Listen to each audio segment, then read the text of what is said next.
Welcome to AWS Summit. My name is Brian and I'm a solutions architect here at AWS. In this session, I'll be talking about managing your Kubernetes deployment with CDK for Kubernetes. In short, Syndicates. While Kubernetes has greatly simplified the task of deploying containerized application, managing your Kubernetes deployment and resources can be a daunting task. Building application is hard, and building them with different tools and languages is even tougher. By looking at our existing customers using AWS services, we want to help all customers to be more productive and agile by focusing on the right tools for the right job, and focus less on manual administrative tasks. Since Kubernetes resources are created through a decorative way with YAML files, you have to use a different toolset or workflow most of the times to make sure your application works in Kubernetes. Before I jump into Syndicates, let's talk a little bit about YAML. Well, first, you're probably familiar with YAML, since Kubernetes use YAML everywhere. And obviously, we use YAML in some part of the development lifecycle as well, because it's easy for human to read, to understand, and to edit. It is universal since we can use it anywhere in its decorative state, and it really does a great job in representing the desired state of a system. And depending on how you look at it, whether is it positive or negative, YAML is static.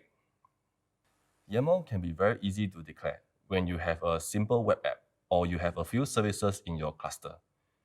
YAML can be very straightforward and you do not even need your IDE. You can simply use Vim and edit them in your terminal, and that's the way to go most of the time. As your apps grow and you add more services in your cluster, YAML becomes really difficult to manage. This is especially true when you start passing down your YAML configuration. The job of defining and managing Kubernetes from operations team to your developers. Developers will then have to do a lot of things in Kubernetes that is not necessarily intuitive to them, such as the tags and the labels. A lot of these YAML configurations are very manual, and it requires a lot of copy-paste to define the same application that you had already done a few days ago. If you're like me, you often find yourself opening up the Kubernetes documentation to find out how to define persistent volume, for example. And most of the time, I copy-paste again from someone else's GitHub repo. At the same time, in the midst of all these challenges, developers still write codes in their own programming languages while deploying their codes via CI/CD. Managing Kubernetes and writing code are like two separate workflows, and we need something that is easier. Something that we can use some level of abstraction to piece the requirement together for our application to run in Kubernetes. Let's discuss a little bit on general purpose languages, and they are what developers are really familiar with. One point to note for general purpose languages are that they are specialized. They do different things for different people, and they use different programming language for different tasks. And so, depending on what you are writing and what you are building, you are going to need a different set of languages which you will be more or less familiar with anyway. In the Kubernetes community, many developers are familiar with Typescript and Python. These languages are imperative. What this really means is that traditionally, they are not especially good for defining the state of the system, but they are good at defining business logics and complex dynamic applications. Another great point about these languages is that there are a lot of tooling and workflows available that are built around them. And that makes them easy for developers to build common libraries and abstraction on top of these languages. This allows developers to further scale the application with these common libraries, less being copy-paste, and use their time more efficiently to build on something new. So there is a lot of great toolings available you can use with general purpose languages that you cannot necessarily do it with decorative YAML. And that gives us an idea to build Syndicates. Syndicates bridges imperative languages with decorative YAML. Actually, there are ways to use imperative languages on Kubernetes today. For example, you can write custom controller in Go that directly call the Kubernetes API. But this is actually harder for people to implement because you have to own the state machine and it is hard to define the state in a complex systems like Kubernetes. Unless you are an expert and have done this before, it is a daunting task for any developer still. Here's a quick look by what I meant. Syndicates make it simpler. It gives you both. It simplifies the writing processes and allows you to produce best practices YAML while configuring and managing your Kubernetes cluster at scale. Similarly, AWS Cloud Development Kit, CDK, is an open source software development framework and uses the familiarity and expressive power of programming languages for modeling your application. Cdks is based on the design concept and technologies behind CDK, and you can interoperate with CDK constructs to define cloud-native application that includes both Kubernetes resource and other CDK construct as first-class citizen. With Syndicates, you can now use your familiar programming languages to define your Kubernetes cluster and generate well-formatted YAML for your application. Today, we support Python, JavaScript, and Typescript, and in future, we will have Golang, .NET, and many more languages. We really see this as a way how developers can integrate CDK for Kubernetes into their existing toolset and workflow with programming languages that they prefer. Another benefit is to compose and share reusable components through code library. This is a much better way to update and maintain, and you can use Syndicates to standardize how you define your application. You can effectively share best practices with code libraries, which can then be shared with your teammates across your organization or with a larger community. Later on, I'll be providing a demo on how it might look like and gives you an idea on how you can potentially do it in your organization and your team as well. Let's say you are running the centralized operational team, where you are going to define across the organization how the developers are going to run the standard web app. For instance, you want to use certain ports, or you have to use an external load balancer in a certain way, and etc. You can define them in the code library with Syndicates and define how it can be done. Developers can simply call that library as class, and all the best practices will be included when your library is used automatically. Syndicates is a project started by AWS, but it is not only for AWS. One important point is that Syndicates is for everyone. You can use it to define Kubernetes application for any Kubernetes cluster running anywhere. And this includes any cloud or on-premises. It also runs locally in your development environment and produces standard Kubernetes YAML that can be applied to any cluster.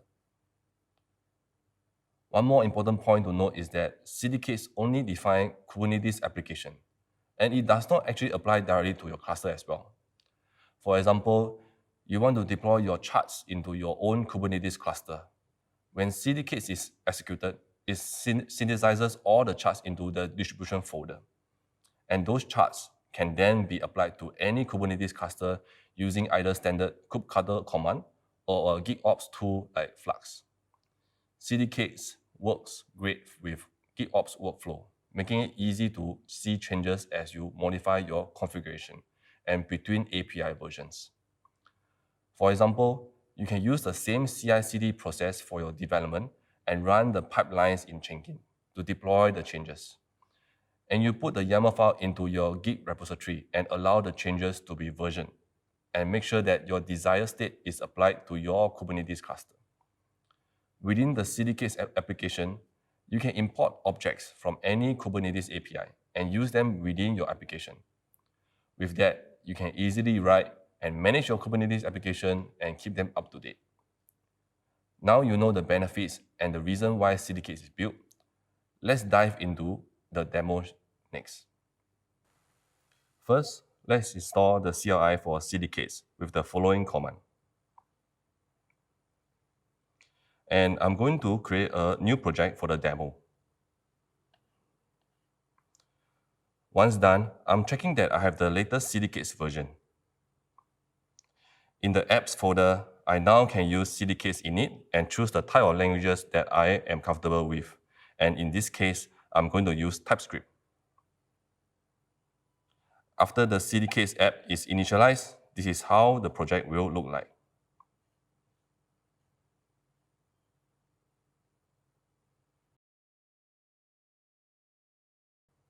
The Syndicates structure is a tree of construct. And at the bottom of the tree, you can see the class construct, and we are extending a chart. A chart is a container that synthesizes a Kubernetes manifest. Having a separate manifest with chart allows you to create multiple instances of a chart app. For example, these charts can represent different environment and different application, and they can be in separate manifests where you can apply them separately in your cluster. Within the chart, you can create your own Kubernetes resources. I already have a containerized application ready to go, and I'm going to show you how to deploy them in my local Kubernetes cluster using Syndicates.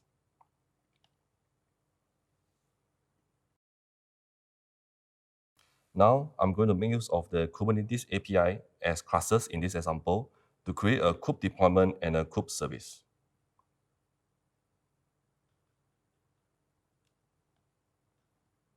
Next, I'm going to initialize a new class for the kube deployment and add the spec and metadata that are required.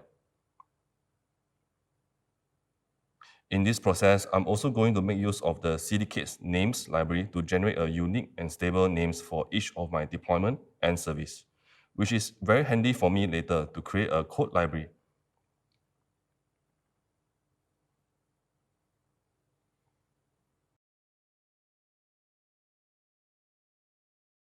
And now, I'm going to point it directly to my container image repo and set the custom container port as 3000.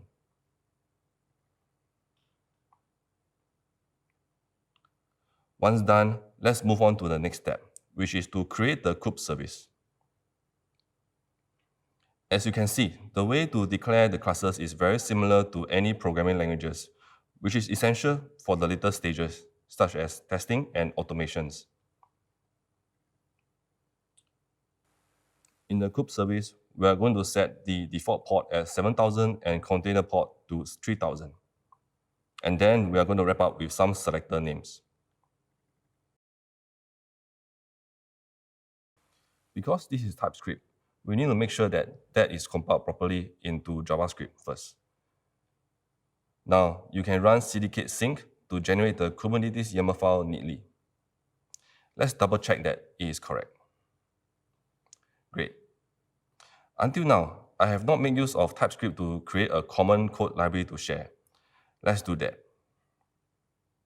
Since we are doing web services, I'm going to create another Syndicates construct for the class web service. In this construct, I will set what are the interfaces that other developer can set for my code libraries.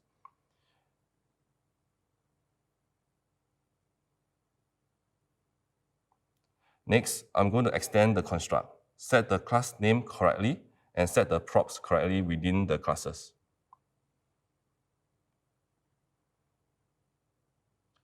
As you can see, there are multiple fields available in this class. The only required fields in this common library will be the image source. The rest of them will be optional and given a default value.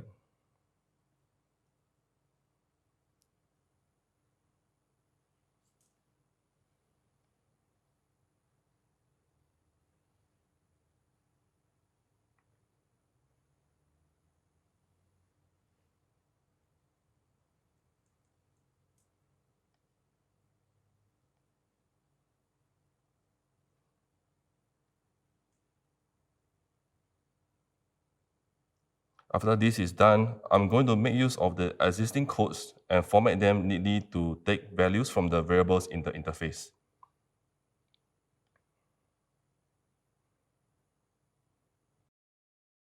Okay, I've finished the library. Now I'm going to clean up the main file and make use of the library to generate my future kube service and kube deployments. With the code library, similar apps running like the web service can be deployed and managed in a consistent way, and it is easy for other developers to adopt as well.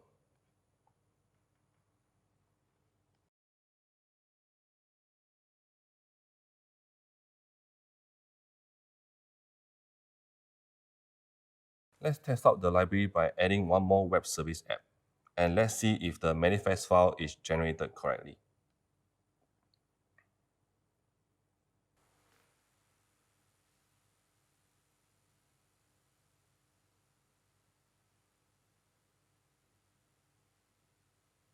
Looks like it is working correctly.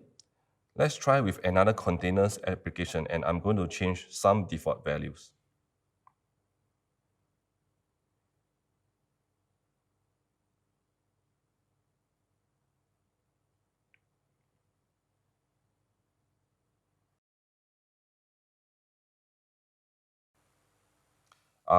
As you can see, I have to make sure that I'm giving a different child name in order for Syndicates to generate the YAML file correctly. Let's try again.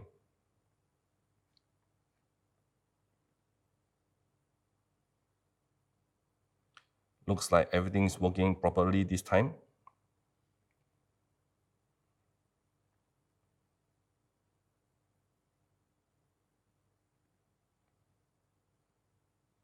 I already have Kubernetes running in my laptop, and I'm going to deploy my application with the help of Syndicates.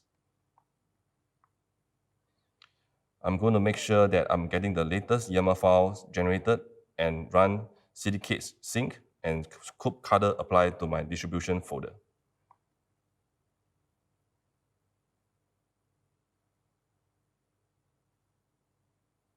Now, let's check if my app is running properly.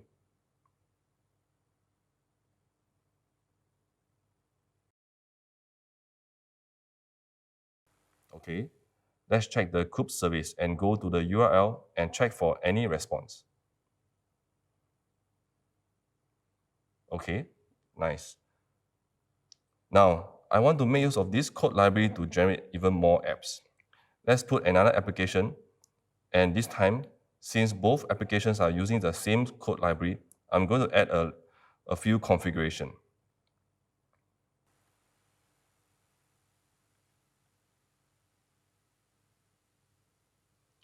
In this code library, I'm going to set the resource limits and requests to each container.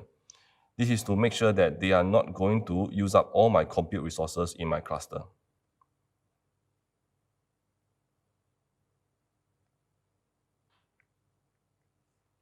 Once that's done, I'm also going to generate the YAML file again to double check.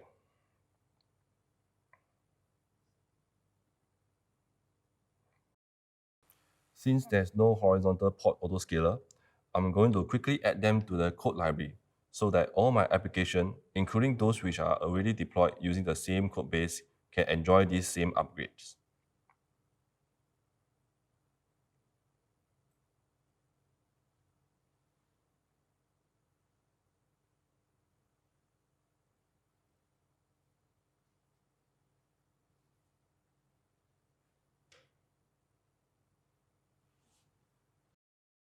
Okay, done. Let's run cdk8s sync again to check the YAML file.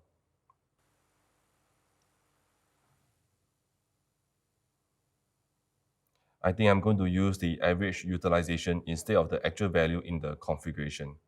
Let's change that.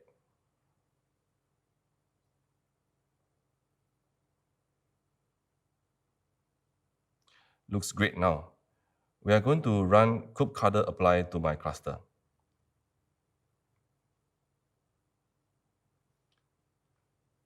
Let's also check if everything is running accordingly.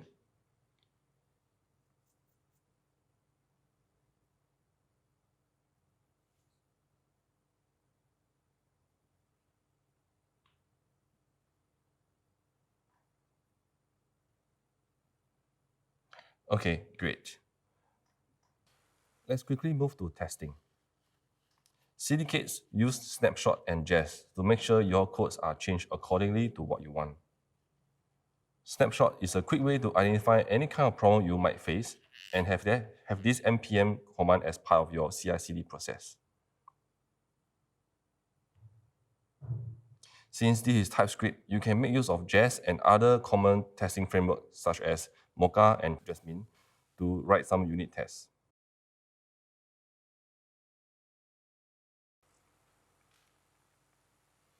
Notice that there is an import folder.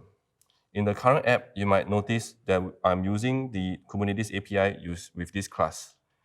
And as you can see, you can use any of these API in the Syndicates chart.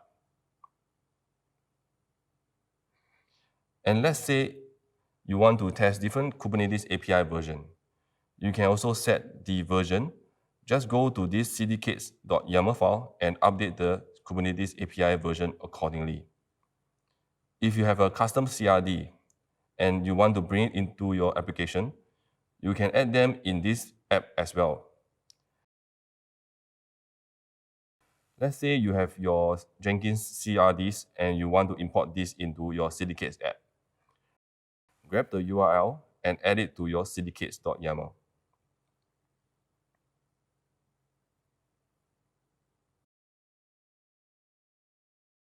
Run the command cdk8s import, and after that, you can start using the Jenkins class in your Syndicates app.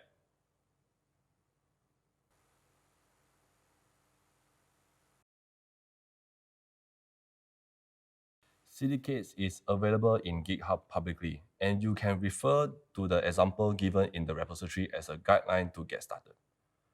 We are already seeing communities building a lot with Syndicates, and especially on code libraries. This is Syndicates Plus, and it is a high-level construct for Kubernetes written by AWS. And we believe that this is the next natural step for the project. Syndicates Plus is a library built on top of Syndicates and is rich, intent-based class library for using the core Kubernetes API. Next, we have the Syndicates debug in the GitHub, which is contributed by the community. And it simplifies your Kubernetes application with lesser code and is also built on top of Syndicates too. Syndicates project is community-driven. The roadmap for Syndicates is also available publicly. And please tell us what you need in order to make Syndicates a better tooling for the Kubernetes community. And lastly, things to note before we end, Syndicates is in beta today. This is day one for us, and we have big things planned ahead. We are seeing a lot of potentials and benefits it can bring to everyone. It currently supports Python, Typescript, and JavaScript, and more support is coming soon in our roadmap. Lastly, I want to emphasize that Cdks is built for the entire community, and it can work with any cluster anywhere.